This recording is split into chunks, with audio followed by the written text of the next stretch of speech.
Cristiano, essa questão do amor é uma questão que se fala muito sobre o amor, fala-se muito sobre paixão, confunde-se muito amor com paixão, inclusive, do ponto de vista da teologia do Novo Testamento, o amor tem um significado. Do ponto de vista da filosofia grega clássica, de 300 anos antes, amor tem um outro significado. Mas Jesus Cristo, como assim, o grande filósofo, digamos, do amor, ele fala sobre amar ao próximo.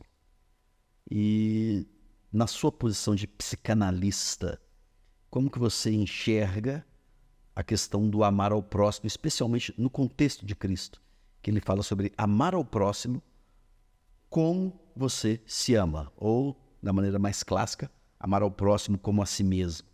Como é que você entende essa questão?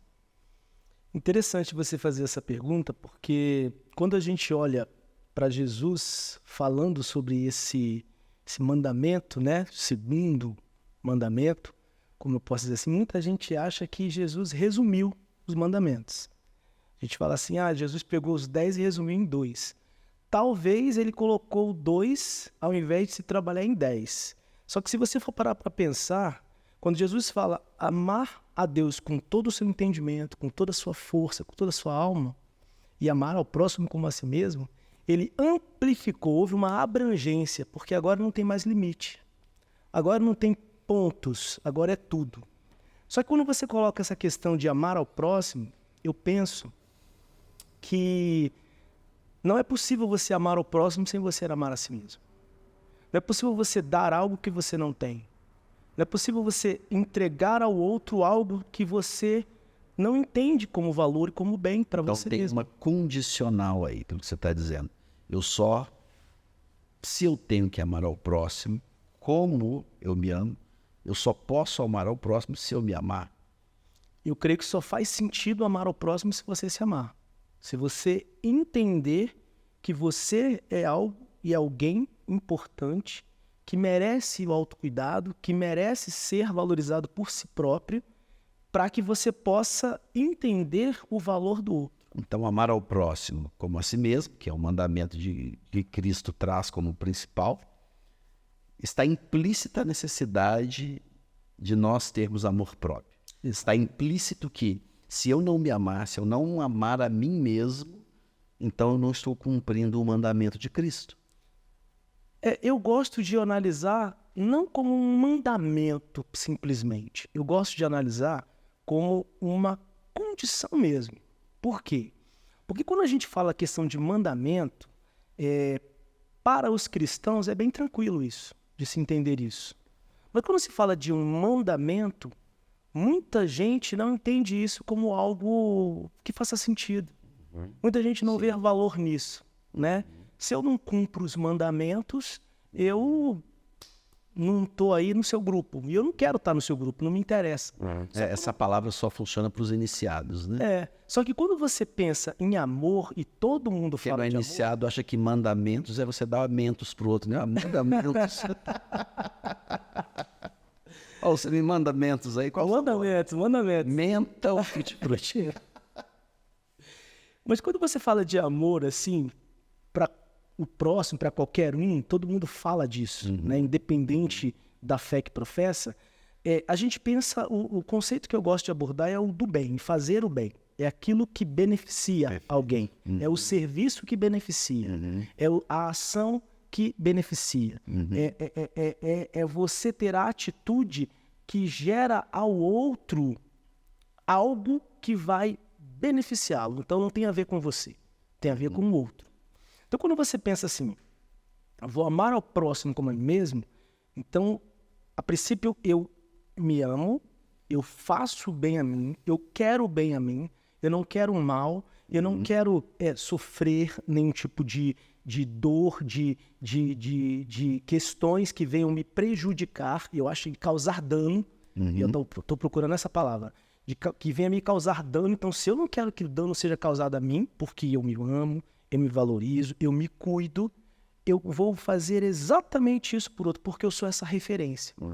E, cristianisticamente falando, Se você tem uma relação com Deus, com o divino, com o Criador, com aquele que te deu a vida e que te deu o amor e fez você ser percebido como alguém que ele se importa e ama, você já recebeu esse amor. Então você se valoriza como uma forma de evidenciar essa relação sadia com ele, e aí a consequência disso é você olhar para o outro e falar assim, o que eu tenho para mim, o que para mim é importante, o que para mim é valoroso, valioso, o que para mim realmente faz sentido, eu quero para ele, eu quero para ela.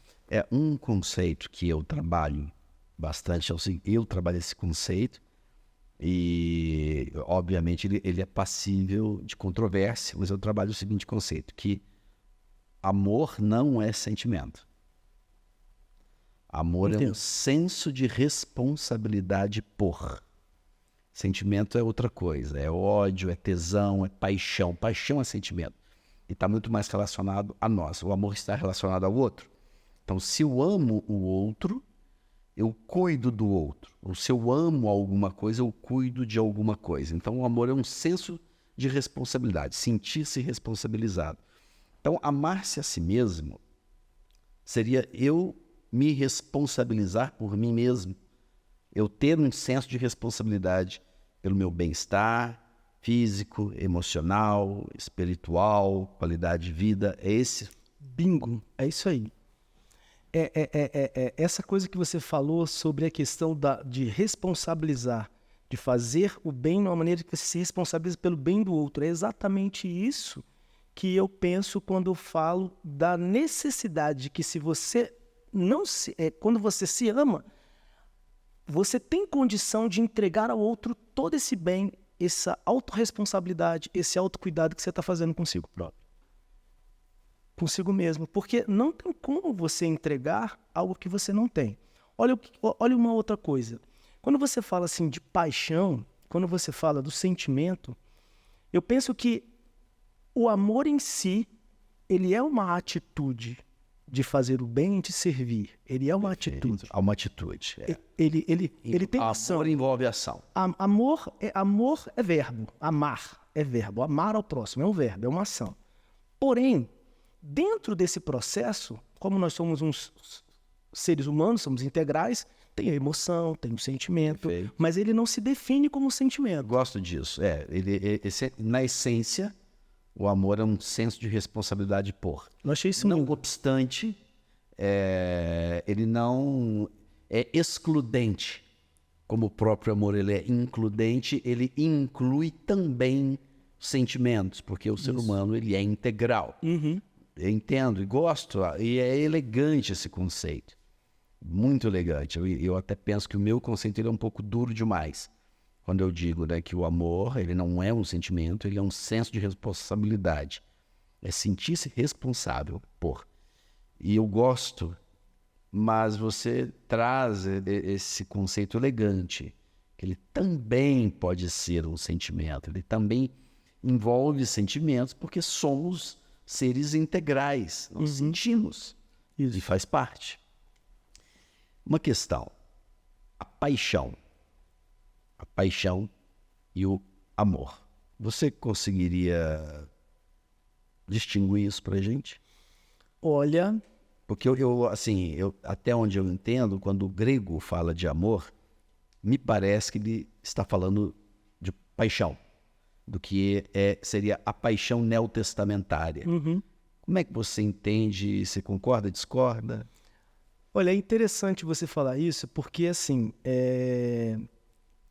quando se fala de amor, muitas pessoas têm conceitos particulares de amor, baseado com conhecimento, baseado na sua experiência, baseado na sua história e baseado também na forma como ela enxerga, né? Como ela observa. Então, o conceito de amor, muitas das vezes ele é particular. Embora, se a gente pegar o dicionário, a gente vai ter o conceito, se a gente pegar historiadores, pegar... enfim, no caso, você que citou o grego, e enfim, vai ter definições. Só que quando a gente fala muitas das vezes de amor, as pessoas estão falando de um sentimento, de um gostar, de uma paixão, de uma coisa que a gente faz porque a gente gosta, porque a gente se sente bem, porque isso é agradável, é bem-estar. E aí eu estava refletindo sobre isso e eu penso assim, o amor está sempre direcionado ao outro e a paixão está direcionada a nós. Perfeito. O amor direcionado ao outro, porque o amor ele é essencialmente uma ação. Isso. E a paixão direcionada a nós. Isso. Perfeito. Porém, a gente muitas das vezes fala que se apaixona por pessoas. Eu não consigo ver isso. Não nos apaixonamos por pessoas. Eu acredito que a gente se apaixona por coisas. Coisas que essas pessoas nos proporcionam. Exatamente. Coisas que nos geram sentimentos de sensação. Perfeito. Sentimentos. De gostar, de bem-estar. Ok, eu gosto daquela menina, eu sou apaixonado por ela, porque ela me dá tesão. Exatamente. Eu gosto daquela... Sou apaixonado por aquela menina, porque sair com ela na rua vai ser como se fosse um troféu. E vão me valorizar porque eu sou uma puta gata do lado. Isso aí. Eu vou me sentir bem, eu vou me sentir valorizado, eu vou me sentir empoderado, vou me sentir importante. E você pode observar que a maioria das coisas que se fala que ser apaixonado está intimamente atrelada a uma emoção, a um sentimento. Por exemplo, futebol. Sou apaixonado pelo Flamengo.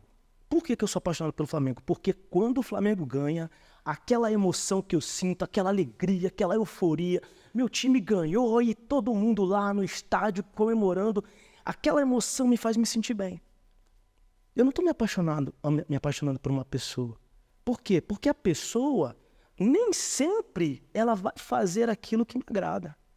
A pessoa em si, ela muitas das vezes ela vai fazer o oposto, mas vai ter momentos que ela vai fazer algo que vai me deixar impactado nas emoções. Então eu entendo que a gente se apaixona por coisas. A gente se apaixona por coisas que geram em nós sentimentos que nos agradam. Então eu me apaixono por uma moça se apaixona por um rapaz pelo que o rapaz proporciona para ela. Então ela é bem cuidada, valorizada, ganha flores e aquilo vai despertando uma paixão, né? E quando, então, portanto, nesses raciocínios, quando não existir mais essa entrega, quando não houverem mais as flores, quando aquele cara não preencher uma necessidade, a paixão acaba. Porque ela tem prazo de validade. E qual que é a prazo de validade? Segundo estudiosos, em torno de 2 até 4 anos. 2 a 4 anos. Segundo estudiosos Então, das emoções. Se eu for apaixonado por minha mulher, minha esposa, 10 anos, eu sou um sortudo. E eu acredito, afortunado. Eu acredito que você é um sortudo e afortunado porque, entendendo isso, você vai renovar esse sentimento. É como se fosse uma fogueira. Tem uma fogueira ali. Uhum. Churrasqueira, porque eu gosto de churrasco. Imagina a churrasqueira, aquela brasa vermelha, o laranja, aquela coisa maravilhosa. Você bota a sua picanha ali e ela começa a queimar e você fica vendo aquela coisa. Se você deixar... Churrasqueira, bota brócolis, batata. Quando você vê aquilo começar a acabar, o que você faz? Você bota mais carvão.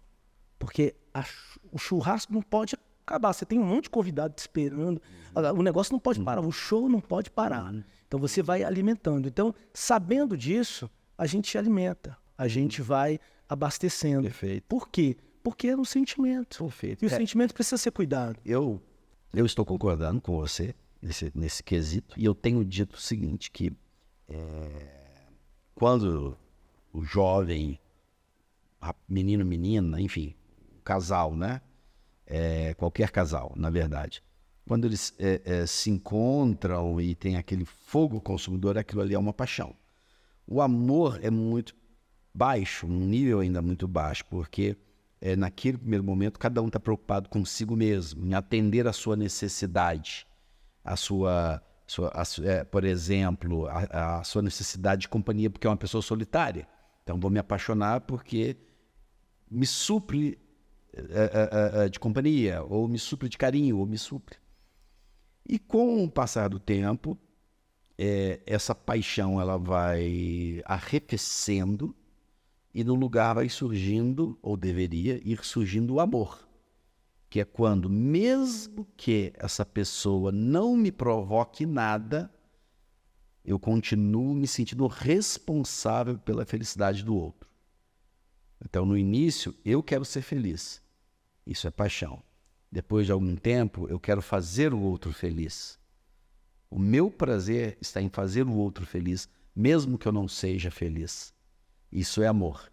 Eu amo tanto que, mesmo não me atendendo mais, eu ainda busco atender a pessoa. Porque o amor é sentir-se responsável por.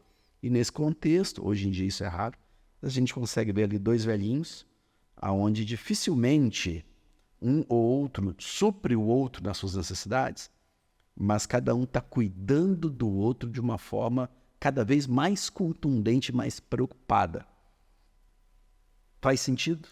Faz sentido. Inclusive, quando Paulo, lá no livro de Efésios, ele fala sobre a questão da necessidade. Na necessidade não, do ponto onde o homem tem que amar a esposa. E ele chega ao ponto de dizer que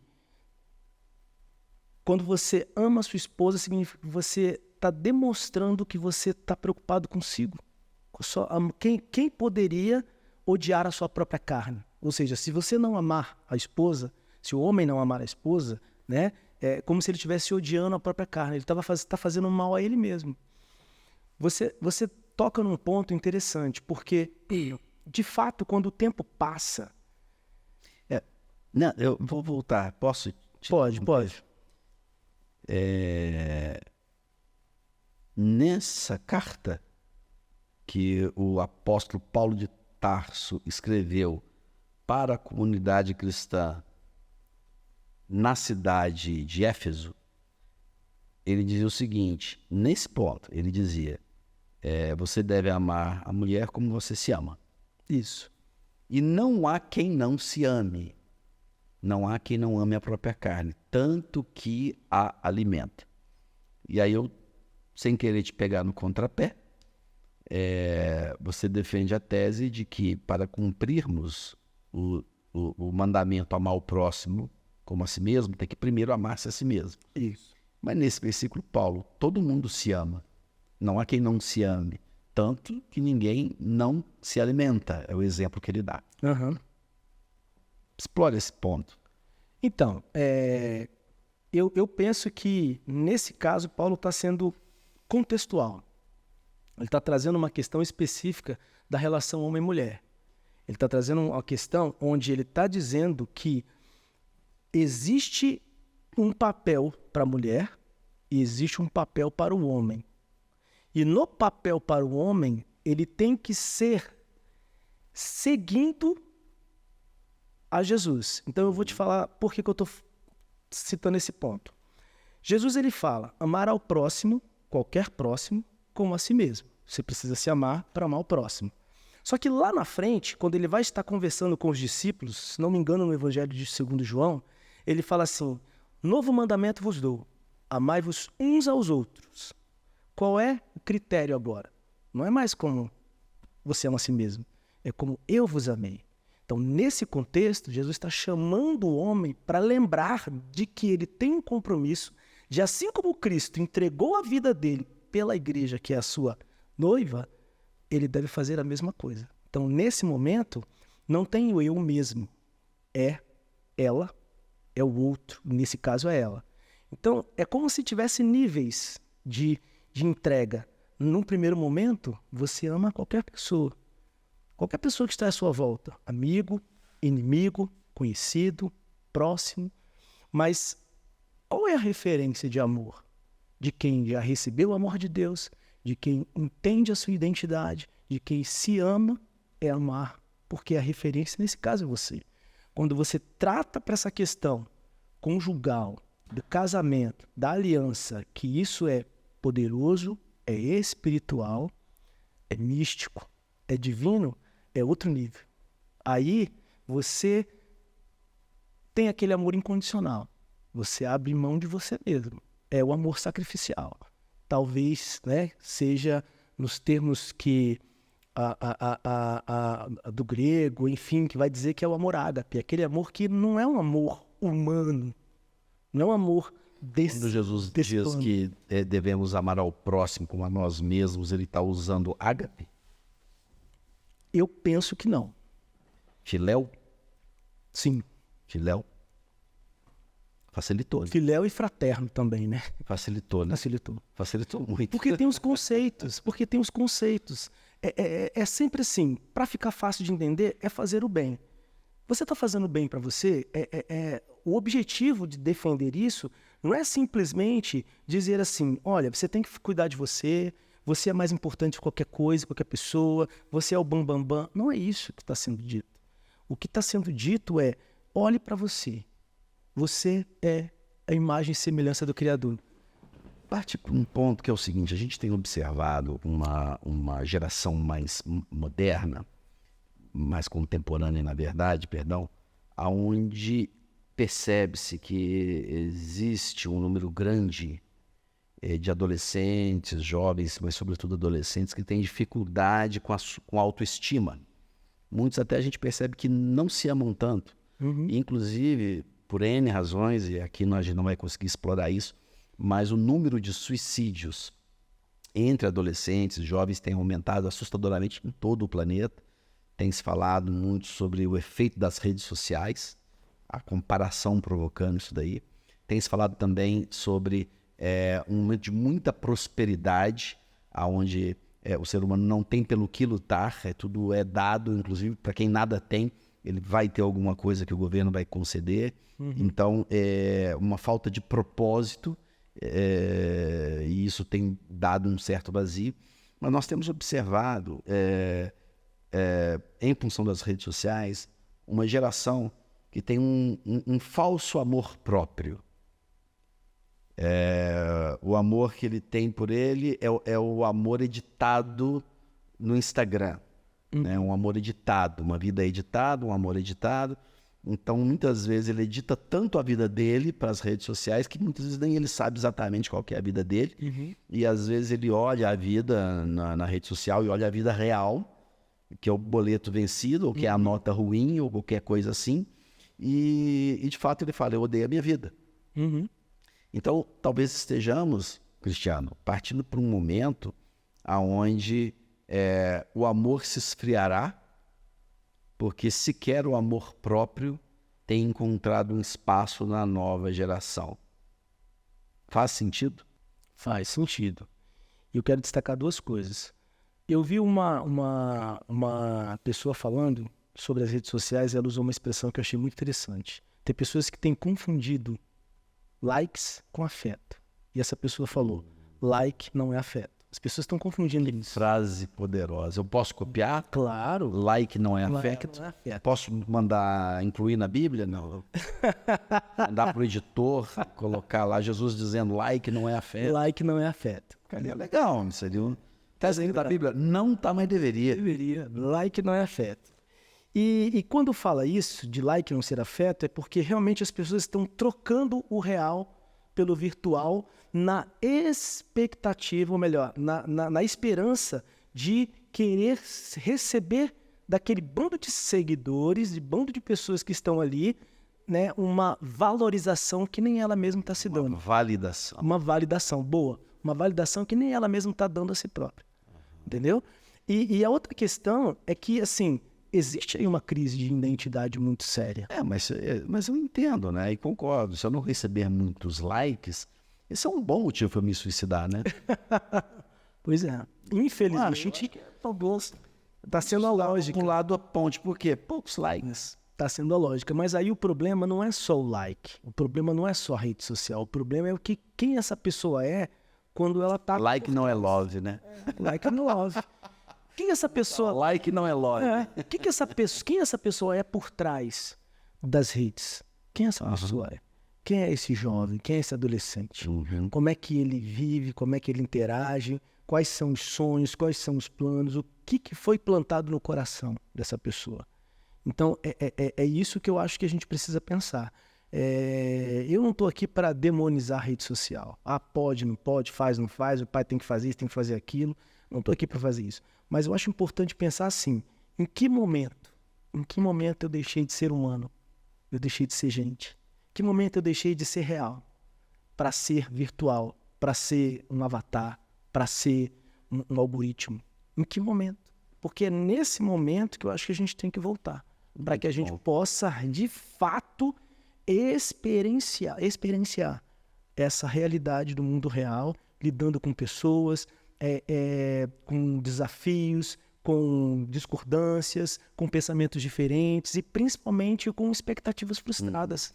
E se de fato voltando ao início, se existir amor próprio, se eu tiver um amor próprio, ou seja, se eu souber quem eu sou e eu souber qual é o meu valor, possivelmente uma baixa adesão em likes não vai ser confundido com uma questão emocional, né? Com um baixo afeto. Talvez eu olho lá, poxa, poucos likes. Bem, a minha publicação não é interessante, só isso. Ou eu não sou bonito, só isso. Ou eu não falo algo que seja interessante, só isso. Mas eu continuo sendo um ser humano que tem vários outros valores. E posso abrir o espaço, continuar abrindo espaço para o amor próprio. E principalmente, eu sou alguém que não dependo disso para ser quem eu sou. Porque anos atrás não se existia rede social. Anos atrás é pleonasmo, né? No passado, antigamente, gostei disso. Antigamente não se existia rede social. Rede social era isso aqui. Rede social era a pessoa sentar na calçada da rua ou sentar debaixo de um bloco e bater um papo. Essas eram as conexões que se tinha. Então as pessoas viviam. Ninguém morria. Ninguém tinha crises de identidade porque não tinha um aparelho tecnológico. Então eu quero agradecer muitíssimo a Cristiano Sabafé, psicanalista, que veio aqui trocar conosco algumas ideias muito preciosas. Obrigado, Cristiano. Eu agradeço pelo convite, foi um prazer estar aqui nesse tempo batendo esse papo e espero que a gente se ame mais, se cuide mais, tenha o real entendimento da autorresponsabilidade para que a gente possa transbordar isso, compartilhar isso e amar ao próximo como a nós mesmos.